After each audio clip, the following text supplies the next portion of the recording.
Hello, Cancer, Sun, Moon, Rising, and Venus signs. Kamusta po kayo? Sana po ay nasa mabuti kayong kalagayan. Welcome back po sa Star Tarot. Kung bago kayo dito, welcome din kayo. Thank you sa inyong support. I truly appreciate it. God bless you all po. Tignan natin ang mga messages ni Cancer for today. We have strength. Ayan, Cancer. So, for some of you, siguro Cancer, maaring meron kayo dito mga sitwasyon wherein you need to, to activate your inner strength and courage dito para malampasan ninyo kung ano man ang mga obstacles dito or kung ano man ang mga challenges dito. You know, kasi maaring meron kayong sitwasyon dito sa, that could be in family situation, that could also be in work situation, no? Na siguro, alam mo yun, natitest siguro ang pasensya ninyo or maaaring tensionadong sitwasyon ito, no? Na kailangan ayusin or you need to deal with, no? Yung mga ganon. Kaya, maaaring kailangan ninyo dito ng tibay ng dibdib, no? Lakas ng loob, kung baga.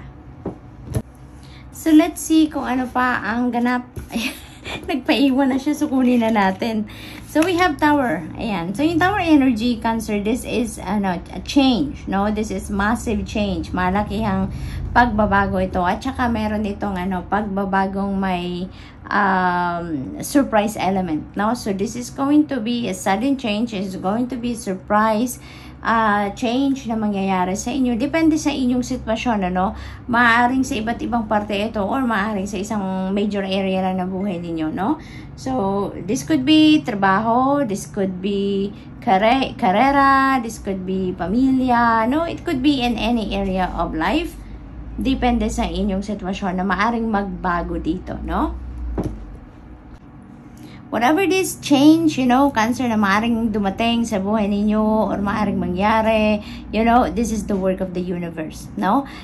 Merong pangyayari dito sa buhay ninyo, pagbabago na kailangan na talagang mangyari sa ngayon. Kaya, ang gagawa na nito ay ang universe para sa inyo. The universe is doing a favor na para sa inyo ngayon, Cancer. And this change has to happen now, no? Kaya, gagawa na niya ng paraan sa ngayon. At kung ano man itong pagbabago, you know, this is an event sa buhay ninyo wherein dadalhin kayo nito doon sa lugar or sa sitwasyon wherein you will be in alignment with your destiny and your purpose. Kaya napakaganda ng sitwasyon na to. Maaring sa una, oo, medyo ma-overwhelm siguro kayo dahil syempre surprising ang pagbabago, pero at the end of the day, you know, kapag nandun na kayo sa sitwasyon wherein you need to be there talaga at this time, magiging masaya kayo, ipagpapasalamat nyo to, no? So, good luck po. What else? We have 4 of emotions. Ayan. So, there are ang iba sa inyo dito, may mga opportunities na kumakatok na sa buhay ninyo. Kaya lang, parang siguro hindi ninyo to napapansin or hindi ninyo pinapansin, no? Maaring gano'n ang sitwasyon dito. Kaya parang yung babae dito, parang wala siyang parang hindi niya nakikita ang mga nasa paligid niya, you know? Dahil siguro may dissatisfaction na nararamdaman ito, or maaring meron kayong nararamdaman na hindi ninyo nagustuhan, or siguro may mga sitwasyon dito na na-frustrate kayo, kaya maring yun pa rin ang laman ng isip ninyo. Doon pa rin siguro kayo nakafocus hanggang ngayon. Kaya even if may kumakatok na ng mga opportunities sa inyo, ay hindi ninyo yung pinapansin or hindi ninyo napapansin because you are focused on something else, no? Kaya a wake-up call ito sa inyo na Cancer, no? Open your eyes, open your ears, open your heart dito sa mga opportunities na kumakatok sa inyo, no? Open yourself dito sa mga kumakatok na mga pagkakataon dahil malay ninyo, ito pala yung talagang mas gusto ninyo, ito pala yung para sa inyo talaga, ito pala yung maghahatid sa inyo ng iba, yung saya, yung mga ganon, Cancer? So, what else? We have 111. Wow, napakaganda nito. This is very powerful number. We have intuition as the keyword dito, no? So this is panawagan sa inyo, no? Napakinggan ninyo ang iyong intuition. Mag-tune in kayo sa inyong intuition at all times dahil maaari ngayon may mga pahatid na ano sa inyo, may mga padala sa inyo ng mga downloads and divine universe, may padala sa inyo ng mga intuitive messages, yung ganon. And that is guidance para sa inyo. Maaring gabayan para dito sa pag-navigate niyo ng bagong sitwasyon, ng changes na to, no? Kaya importanteng pakinggan ninyo ang gabay sa inyo. So pakinggan ninyo ang gut instinct ninyo, because your intuition will always send you signal, no? Also through your body. Kaya pakinggan ninyo, no? What else? We have 1313, starting fresh. Ayan na nga, no? Magsisimula talaga kayo dito ng bagong yugto sa buhay ninyo dahil dito sa Tower Energy. So, mayroon talagang pagbabago, mayroon ditong energy shift na mangyayari sa inyo dito, no? Kaya, focus lang kayo. Focus kayo sa kung ano ang mga sasabihin sa inyo ng iyong intuition, ano yung bulong sa inyo ng Divine Universe through your intuition. Make sure that you are following that dahil yan ang maghahatid sa inyo doon sa kung saan kayo dapat makarating, no? It will lead the path where you need to be. Kaya kailangan makikinig kayo sa intuition ninyo, okay? So that's all I have for you for today. Thank you for watching. Love and light. Namaste. Hello, Scorpio, Sun, Moon, Rising, Venus signs. Kamusta po kayo? Sana po ay nasa mabuti kayong kalagayan. Welcome back po sa Star Tarot. Kung bago kayo rito, welcome din kayo. Thank you sa inyong support. I truly appreciate it. God bless you all po. Tingnan natin ang mga messages ninyo for today po, Scorpio. We have Muse of Materials, beautiful energy. Beautiful energy. Pagdating, very good ito pagdating sa money, career, and finances, no? Kasi, parang iba sa inyo dito, you are heading towards success, no? You are heading towards financial success. At may mga opportunities dito na nagbubukas, no? Para sa inyo. May mga nag-open up na new doors dito siguro para sa inyo na maghahatid sa inyo ng prosperity and abundance, Scorpio. So, yun ang napipick up ko dito. Parang papunta kayo doon sa tugatog ng tagumpay, lalong-lalo na sa mga areas ng kaperahan, no? Sa trabaho, sa source of income, maring may mga bagong money path dito na magbubukas para sa inyo, Scorpio. And it feels like ano na kayo, you're taking advantage of that, no? Parang agad-agad ninyong makikita yan. Agad-agad ninyong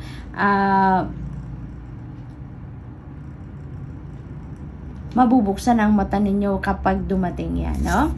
So, what else? We have 4 of voices. Ayan. So, you need to rest dito, no? Scorpio. You need to rest. Maaring you are, super exhausted na, no? Physically, mentally, emotionally, spiritually, maaring exhausted na kayo dito, no? Scorpio. Kaya, iniimbitahan kayo dito na magpahinga kayo. Iniimbitahan kayo dito na mag-step back muna kayo ng kahit saglit lang, no? Sa inyong mga pinagkakabalahan, sa kung ano man ang binibigyan ninyo ng focus, okay? At maaari din na ang iba sa inyo dito, may kailangan lang kayong malaman, ano? Maaring may mga important downloads, may mga important intuitive messages na pinapadala sa inyong Divine Universe dito that you really need to access. Kaya iniimbitahan kayo dito na magmuni-muni kayo, mag-reflection mode kayo, mag-solitude kayo, magpahinga kayo nang sa gayon matahimik ang inyong isipan, no? Mag-quiet ang inyong isip, at at the same time makapagpahinga din ang inyong katawan, because with that, doon ninyo maririnig yung iyong intuition, doon ninyo maririnig ang soul ninyo. Kasi when you are busy, no, syempre pag may ginagawa ang katawan ninyo, kasama yan ang utak din ninyo gumagalaw, umaandar din. So yung intuitive messages na yan dumadating sa atin in a very subtle way. Kaya kung sobra kayong busy, lagi kayong preoccupied, most likely hindi ninyo yan ma-access, hindi ninyo yan maririnig, no? Kaya iniimbitahan kayo dito, no? Maaring yun ang sitwasyon ninyo sa ngayon. Kaya iniimbitahan kayo dito na mag-solitude muna kayo, magpahinga muna kayo, no? Para marinig ninyo mga intuitive messages na para sa'yo, okay? So what else? We have Six of Voices. This is really beautiful energy kasi moving on energy ito, Scorpio. Nanggagaling kayo dito sa isang masalimuot, sa isang unhealthy na sitwasyon, no? Maaring yan ang pinanggagalingan ng iba sa inyo dito, Scorpio, and you are deciding to leave that place. You are deciding to leave that situation, no? And you are heading towards a new beginning. You are heading towards calmer waters. Nanggagaling kayo sa troubled waters and you are heading towards calmer waters dito. Kaya naman, napakagandang sitwasyon dito ang naghihintay sa inyo, no? Maglalakas loob dito si Scorpio na iwanan ang kung ano man itong nagpapabigat na lang sa dibdib ninyo, nagpapahirap na lang sa isip ninyo, nagpapabigat ng inyong balikat dito, no? And you are choosing your life. You are choosing your well-being, you're choosing your happiness, your peace dito. Yun ang ano ninyo dito, yun ang purpose ninyo kung bakit iiwanan nyo na ang sitwasyon na ito, because it's no longer serving you, no? Ano na lang to, stress, no? This is a very stressful situation siguro, no, for some of you, Scorpio. And kaya naman siguro meron kayong Four of Voices energy dahil kailangan ninyong paghandaan ang pag-alis ninyo na to. Kailangan ninyong pag-isipan ang pag-alis ninyo na ito, no? Para makapunta kayo sa kung saan talaga kayo dapat, you know, may guidance sa inyo, Divine Universe, eh. At yun ang kailangan ninyong pakinggan or kailangan ninyong mapakinggan para magabayan kayo kung saan kayo dapat talaga pumunta na you will be safe, you will be happy, you will be contented, you will be at peace. No, Scorpio? So what else? We have the Chariot energy. So moving on energy, you know? This is a moving on energy. This is also moving on energy. Kaya definitely, Scorpio, meron talaga kayong sitwasyon dito na iiwanan, no? Meron talaga kayong ditong sitwasyon na pagtatagumpayan ninyo. And it feels like to me, no?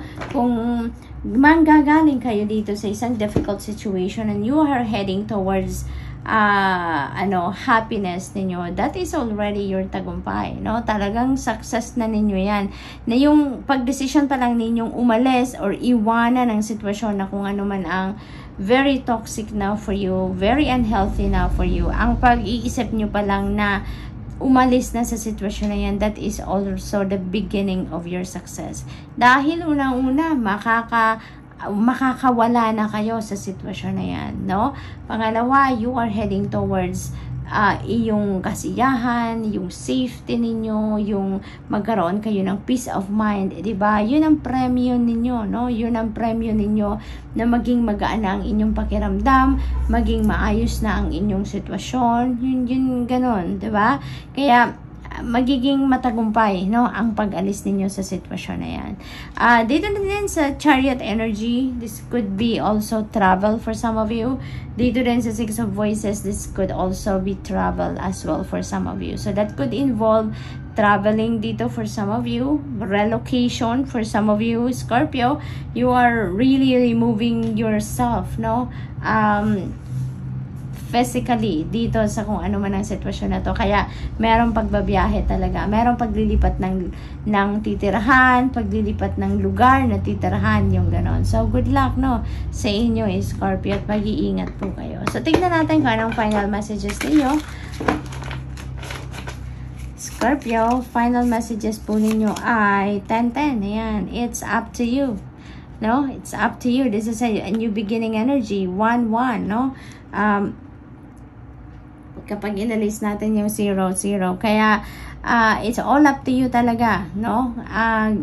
Nag-isip kayo dito ng kung ano makakabuti sa inyo. Mapag-desisyonan ninyo ito na you are choosing your happiness, your safety, and all, na kung anong makakabuti sa inyo, no? Kaya, parang sinasabi dito na it's your decision now, it's your call, no, Scorpio? So, what else? We have, wow, 44-44. Ayan, blessing in disguise. May mga pangyayari dito, may mga hardships dito na ang tawag dito, may experience ninyo. And, you know what? Yung mga paghihirap na yan ang maghahatid sa inyo, no? Doon sa mas magandang sitwasyon, no? Yung parang dadaan muna kayo dyan sa mga obstacles na yan, dadaan muna kayo dyan sa mga hardships na yan, and dyan madidevelop ang inyong resilience, dyan madidevelop ang inyong inner strength and courage dito, at, no, eventually makakarating kayo doon sa sitwasyon na so much better than kung saan kayo nanggaling dito, Scorpio. So, good luck po, and that's all I have for you for today. Thank you for watching. Love and light. Namaste. Hello Pisces, Sun, Moon, Rising, and Venus signs. Kamusta po kayo? Sana po nasa mabuti kayong kalagayan. Welcome back po sa Star Tarot. Kung bago kayo dito, welcome din kayo. Thank you sa inyong support. I truly appreciate it. God bless you all po. Tignan natin ang mga mensahe po ni Pisces. Po na mensahe ni Pisces ay Three of Materials. Ayan, napakaganda. Meron ditong mga partnerships, collaborations, yung mga ganon, there are supportive and helpful people around you dito, Pisces, no, na kahit kung anong kailangan ninyo, maaring makatulong sa inyo, no, maaring mag-initiate ng tulong, or pag nilapitan ninyo, no, at kayo ang hihingi ng tulong, ay talagang nandyan sila, no, yung ganon ang ganap dito for some of you. Maaari din naman na collaboration din ito pagdating sa mga proyekto, sa trabaho, sa task ninyo, sa trabaho ninyo, yung gano'n, no? So, ano din ito, meron din magandang energy ito pagdating naman sa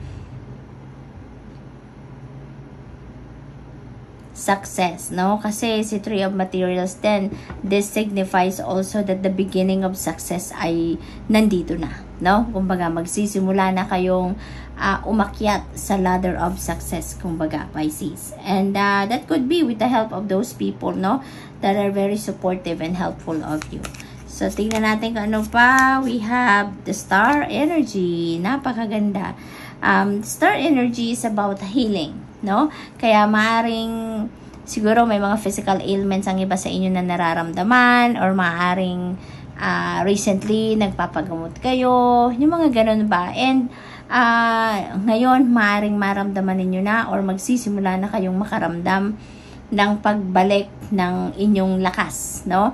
Pagbalik ng inyong vitality, ng inyong physical strength, yung gano'n, ano? Kung ang pinagdadaanan naman ng iba sa inyo dito, Pisces, is yung emotional naman na aspeto, maaaring nandyan naman yung sakit, no? Sa kalooban, mga gano'n, that could also receive healing, no?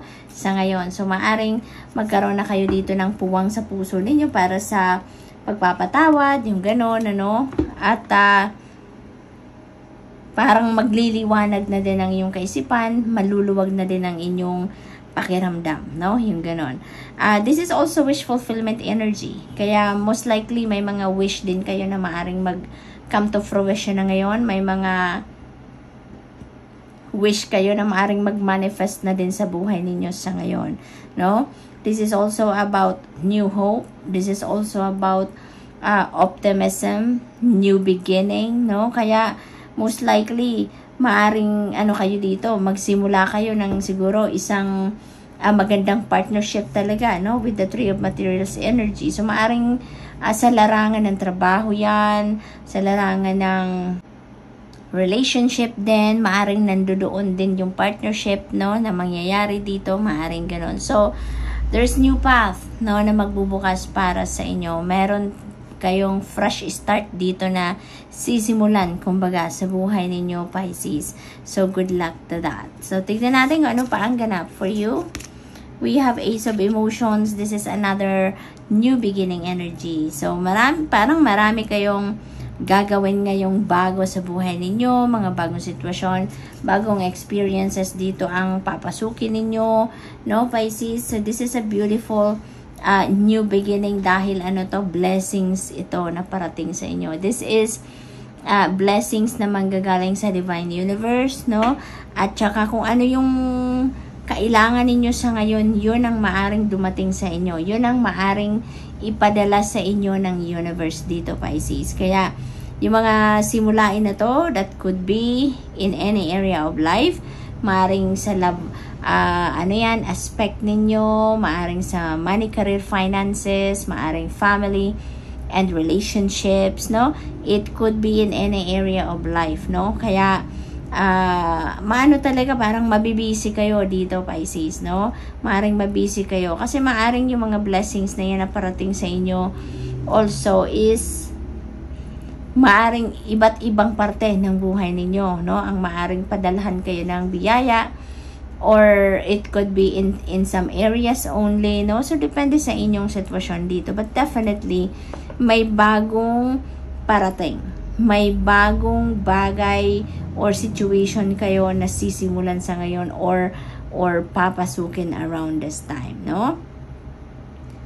Magiging masaya kayo, hindi lang pala masaya, kundi sobrang saya kasi this is going to bring forth joy, no? Sa puso ninyo. Hindi lang ito yung simpleng happiness, hindi ganon kababaw, no? Ang parating sa inyo, but this is deep, no? This is joy na mararamdaman ninyo, overflowing of joy. Kasi yung kung ano man ang biyayang ipapadala sa inyo ng Divine Universe dito sa Ace of Emotions energy, this is, kumbaga parang overflowing, no? Overflowing. So, ibig sabihin niya na that could come in abundance, no? In abundance na more than enough for yourself, more than enough for your loved ones, and you would also have something pa para ma-share mo din sa iba, no? So, that's really beautiful. So, tignan natin kung ano pa ang inyong mga mensahe, final messages ninyo. Tignan natin for today. We have the angel number 222, alignment, no? Napakaganda nito kasi ibig sabihin niya na you are in sync with the divine, you are in sync with the universe sa ngayon, no? You are in alignment with the spirit realm, you are in alignment with the cosmos, kumbaga. So napakaganda dito. Pagdating naman dito sa ano ninyo, sa buhay ninyo, maaari talaga na magkaroon ka din dito ng partnerships talaga, no? Partnerships in love, partnerships in business, partnerships in a project, partnership in like at work, no? Yung mga ganon. So, meron ka talagang meron ka talagang makakasama at makakatulong dito sa iyong journey, sa kung ano man ang inyong gagawin, no? So, that's really beautiful. What else? We have 666. Ayan. So, there are so many things that you need to reflect on sa ngayon, Pisces, dahil din siguro yan sa mga downloads, no? Maaring maraming downloads ang parating sa inyo ngayon. Maaring maraming intuitive messages ang parating sa inyo ngayon dahil, you know, ano ka ngayon yung parang ang lapit-lapit ninyo ngayon sa spirit realm, no? Ang lakas-lakas ninyo ngayon sa universe.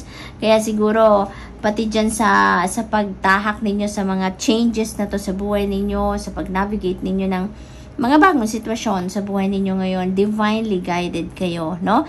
Kaya marami siguro mga mensahe dito ang kailangan ninyong pagmuni-munihan, pag-isip-isipan, or kailangan ninyong mag-reflection mode kasi maaaring hindi ninyo napipick up, no, yung mga intuitive messages na yan na binibigay sa inyo. Kaya kailangan mo na mag-reflection mode kayo, mag-muni-muni mode kayo, mag-solitude kayo, nang sa gayon makapahinga ang katawan, mapahinga din ang isip, matahimik ang isip, nang sa gayon marinig ninyo kung ano ang bulong sa inyo ng inyong intuition. Okay? So, good luck, Pisces, and that's all I have for you for today. Thank you for watching. Love and light. Namaste.